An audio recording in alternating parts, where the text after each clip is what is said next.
नमस्कार dear student, स्वागत है आपका अपने YouTube channel Kishan science classes में। आज हम पढ़ने वाले हैं विद्युत सेल के बारे में। टर्मिनल वोल्ट का विद्युत वाहक बल और जो आंतरिक प्रतिरोध है वो क्या होता है, इन सारी चीजों के बारे में हम पढ़ने वाले हैं। तो सबसे पहले देखिए सेल। तो सेल वह युक्ति है या उपकरण है जो रासायनिक ऊर्जा को, कौन सी ऊर्जा को भाई, रासायनिक ऊर्जा को कौन सी ऊर्जा में बदल देता है भाई, विद्युत ऊर्जा में बदल देता है।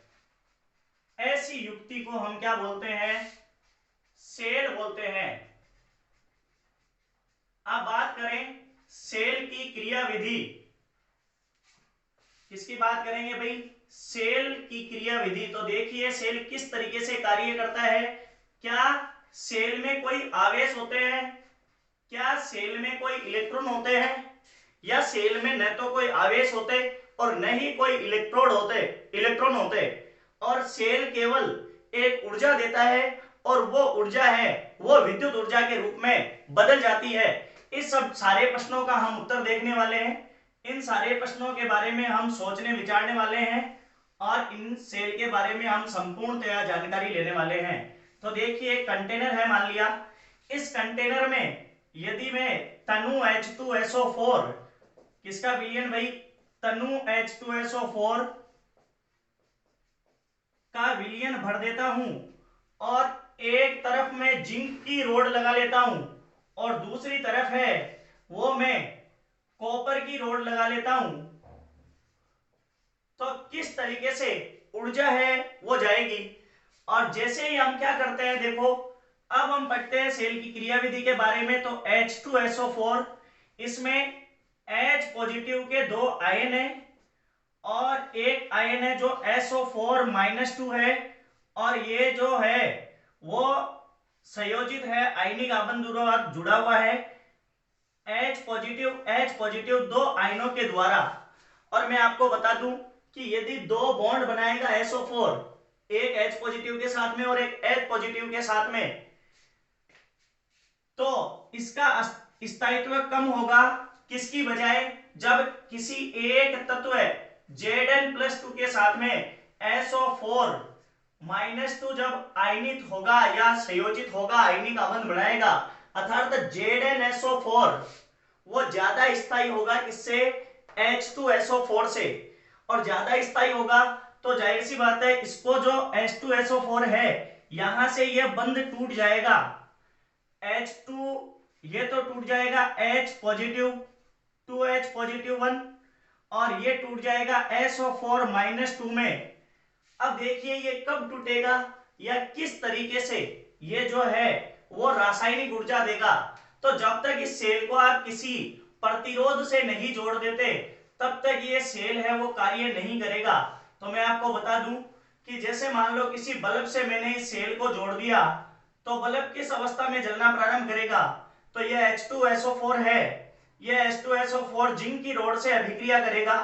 तो जिंक अभी तो अभिक्रिया कर नहीं सकता क्योंकि जिंक अभी क्या है, ओनली जिंक है, ये आयनित नहीं हुआ है, अर्थात ये उदासीन है, और उदासीन है तो ये H2SO4 से अभिक्रिया नहीं करेगा। तो ये H2SO4 था, ये H2SO4 यहां से डिस्ट्रॉय हो जाएगा, टूट जाएगा, H पॉजिटिव दो आयन H पॉजिटिव के होंगे और SO4-2 में। अब देखो जैसे ये यहां से जो दोनों आबंध टूट गए तो यहां जो जिंक की रोड में जो दो इलेक्ट्रॉन थे वो इलेक्ट्रॉन इस परिपथ में चले गए, और इस परिपथ में आवेश चले गए, दो इलेक्ट्रॉन चले गए, तो इन इलेक्ट्रॉनों के कारण इसमें धारा का प्रवाह हुआ और परिणाम स्वरूप बल्ब है वो क्या जलने लग गया भाई, बल्ब क्या करने लग गया भाई, जलने लग गया। और अब जो जिंक है वो Zn+2 बन गया भाई। तो Zn+2 बन गया तो इस Zn+2 ने SO4-2 से अभिक्रिया करके ZnSO4 बना लिया। अब देखिए क्या इलेक्ट्रॉन सेल से बाहर गए, नहीं। क्या कोई आवेश सेल के अंदर गया, सेल से बाहर गया, नहीं। केवल जो चालक तार में या जो जिंक की रोड में जो इलेक्ट्रोड थे इलेक्ट्रॉन थे उनकी केवल गति हुई है। तो इस तरीके से सेल केवल ऊर्जा का स्रोत है। हम क्या बोल सकते हैं भाई, सेल केवल ऊर्जा का स्रोत है।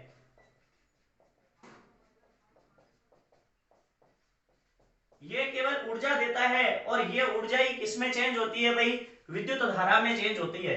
अब देखिए ये इलेक्ट्रॉन गति करते हुए दोनों कहाँ आए भाई, कॉपर पे।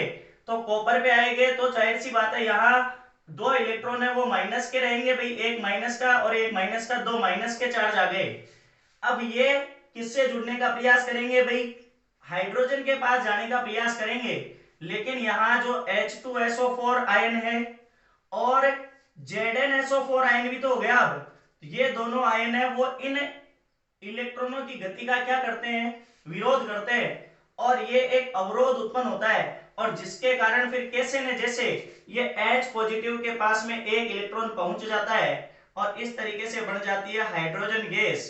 तो हाइड्रोजन गैस कॉपर पट्टी से स्रावित होती है, यानी कि एनोड पर सॉरी कैथोड पर निकलती है और जिंक जो रोड है वो क्या बन जाती है भाई, धनायन हो जाती है, एनोड बन जाता है। ये थी अपने सेल की कार्यविधि।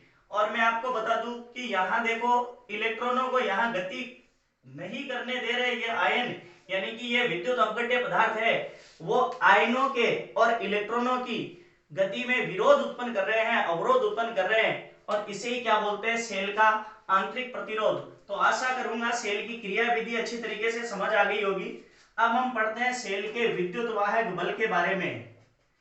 सेल का विद्युत वाहक बल EMF, और इसे शॉर्ट में ई से प्रदर्शित करते हैं। तो देखिए किसी एकांक धनावेश को, कोई भी एकांक जो धनावेश था, इसको सेल सहित पूरे परिपथ में घुमाने में किया गया कार्य क्या कहलाएगा भाई, सेल का विद्युत वाहक बल। तो हम ऐसा बोल सकते हैं, सेल सहित किसी एकांक धनावेश को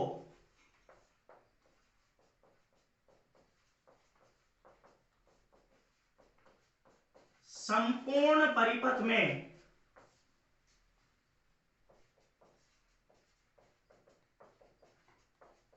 घुमाने में किया गया कार्य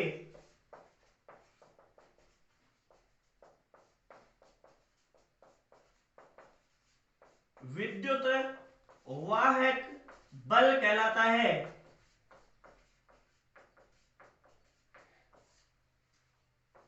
और इसके बारे में मैं लिख सकता हूं E बराबर एकांक आवेश को घुमाने में किया गया कार्य, तो लिख सकता हूं W/Q।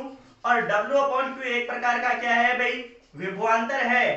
तो ये विद्युत वाहक बल कोई बल नहीं होता है, ये एक प्रकार का विभवांतर होता है, इसलिए इसका मात्रक है, ये मात्रक भी होता है भाई आपके पास में वोल्ट। तो विद्युत वाहक बल अच्छी तरीके से समझ आ गया होगा। अब देखिए तो सेल का विद्युत वाहक बल आपके समझ में आ गया होगा। अब बात करेंगे, यानी कि विद्युत वाहक बल एक प्रकार का विभवांतर होता है। पहले जो वैज्ञानिक थे वो ऐसा मानते थे कि कोई बल लग रहा है जिसके कारण ये आवेश है या ये इलेक्ट्रॉन है वो एक जगह से दूसरी जगह प्रवाहित हो रहे हैं, जबकि ऐसा नहीं है कि एक सेल केवल एक ऊर्जा लगा रहा है और उस ऊर्जा के कारण जो परिपथ में जो इलेक्ट्रॉन थे वही प्रवाहित हो रहे हैं।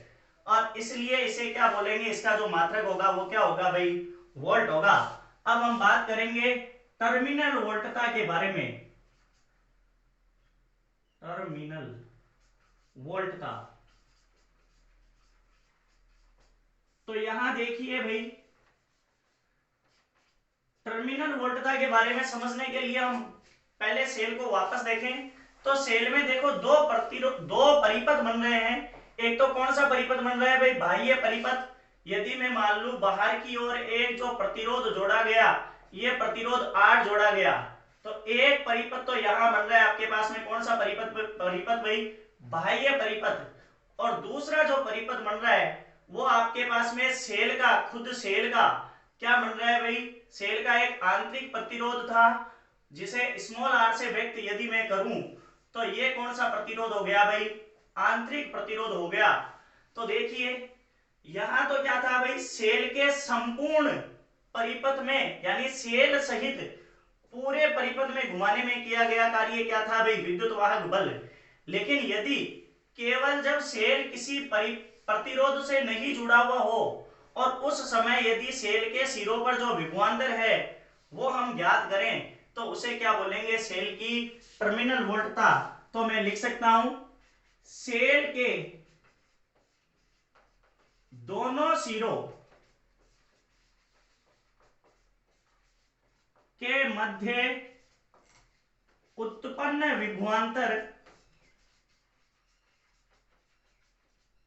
क्या कहलाती है भाई, सेल की टर्मिनल वोल्टता कहलाती है।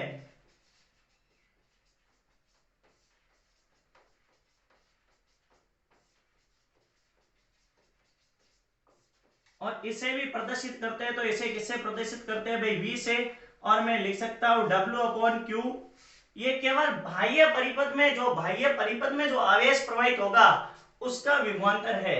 अब देखिए सेल का आंतरिक प्रतिरोध क्या होता है।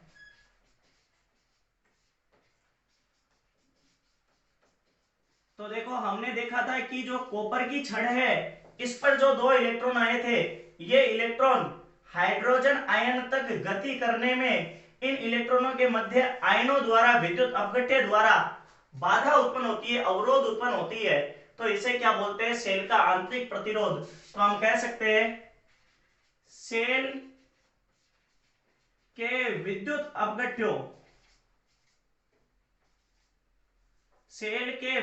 अपघट्यों द्वारा उत्पन्न धारा के मार्ग में, ऐसा लिखेंगे सेल के विद्युत अपघट्यों के द्वारा धारा के मार्ग में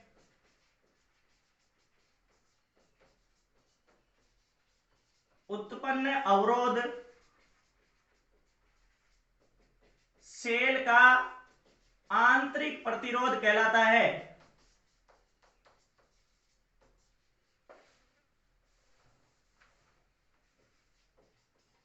और इसे किससे प्रदर्शित करते हैं भाई, इसे स्मॉल r से डिनोट करते हैं, प्रदर्शित करते हैं।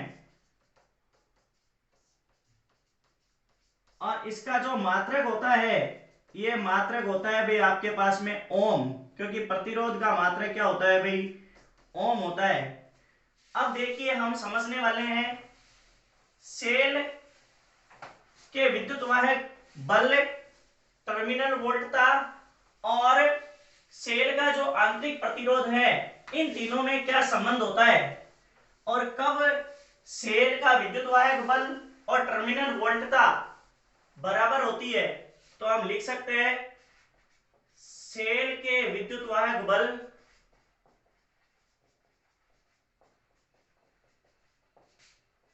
ई टर्मिनल वोल्टता V व आंतरिक प्रतिरोध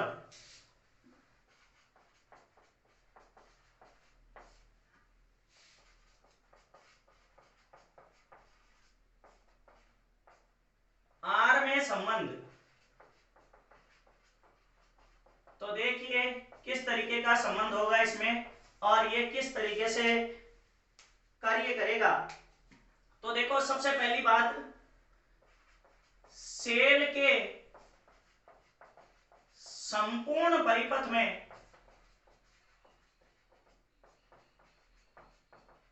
एकांक आवेश को घुमाने में किया गया कार्य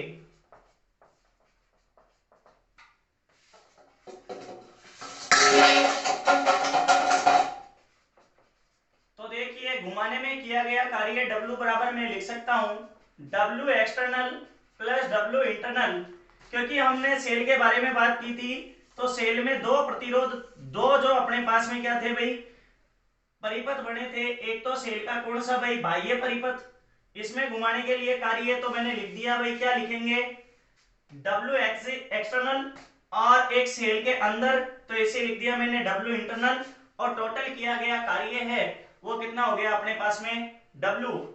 और मैं देखिए यदि मैं विद्युत वाहक बल की परिभाषा से लूं, विद्युत वाहक बल की यदि परिभाषा से लूं तो E बराबर अपन ने पढ़ रखा है टोटल किया गया कार्य अपॉन Q। तो W बराबर हो सकता है QE या EQ। और यदि मैं किसके बारे में पढ़ूं, W एक्सटर्नल के बारे में बात करूं तो ये था W external upon Q is equal to था V। तो मैं W external is equal to लिख सकता हूं VQ या QV। अब देखिए यदि मैं W इन यानी कि अंदर की ओर किए गए कार्य के बारे में बात करता हूं तो ये आपके पास में जूल के तापन नियम से, क्यों, क्योंकि ये एक प्रकार की कार्य को प्रदर्शित कर सकते हैं एक प्रकार की ऊर्जा के द्वारा। और जूल का जो तापन नियम क्या कहता है कि यदि किसी चालक तार का ताप बढ़ता है या किसी सेल का ताप बढ़ता है तो उसके द्वारा जो किया गया कार्य है या जो ऊर्जा व्यय हुई है, ऊर्जा जो खर्च हुई है वो I² RT के बराबर होती है। तो मैं इस समीकरण में W बराबर तो लिख सकता हूं EQ। तो मैं लिख सकता हूं भाई यहां से QE या EQ is equals to W external. तो ये लिख सकता हूं मैं, क्या लिख सकता हूं भाई, QV और प्लस W इंटरनल, इसके बारे में मैं लिख सकता हूं I² RT। अब देखिए Q की वैल्यू यदि मैं धारा की परिभाषा से लेता हूं तो देखिए विद्युत धारा बराबर क्या थी, तो आवेश प्रवाह की दर को विद्युत धारा बोलते थे। तो धारा की परिभाषा से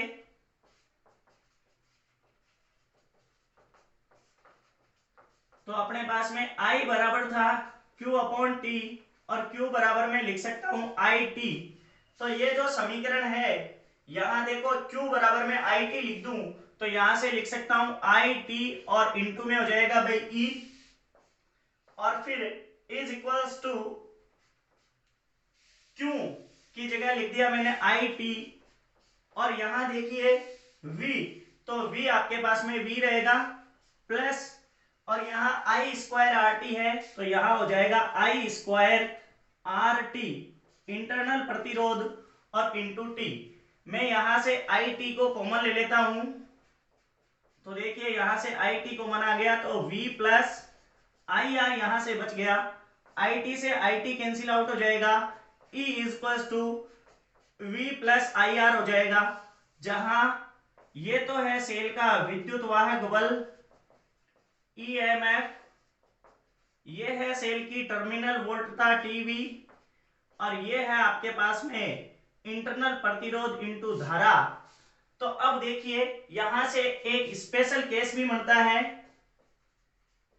कि विद्युत वाहक बल और सेल की जो टर्मिनल वोल्टता है वो किस स्थितियों में बराबर होगी।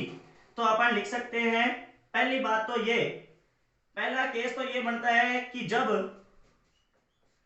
I बराबर 0 हो यानी कि कोई धारा ही प्रवाहित नहीं हो, उस स्थिति में जो सेल का विद्युत वाहक बल है वो इसकी टर्मिनल वोल्टता के क्या होगा भाई, बराबर होगा।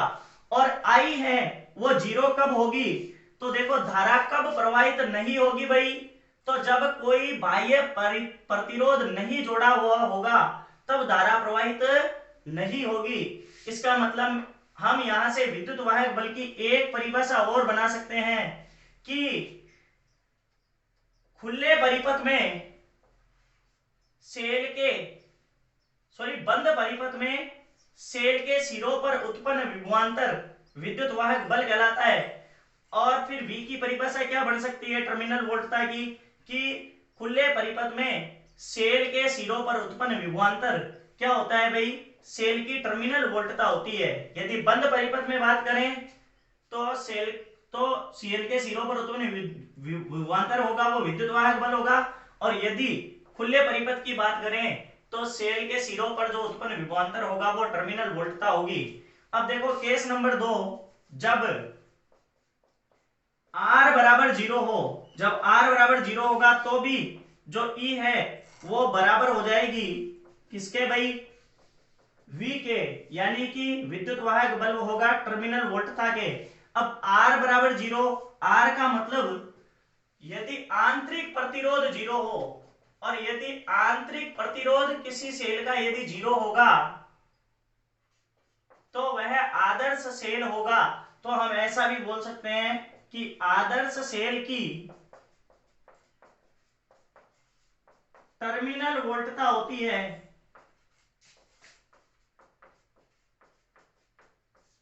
विद्युत वाहक बल के बराबर होती है, विद्युत वाहक बल के बराबर होती है। हम ऐसी बात भी हम बोल सकते हैं।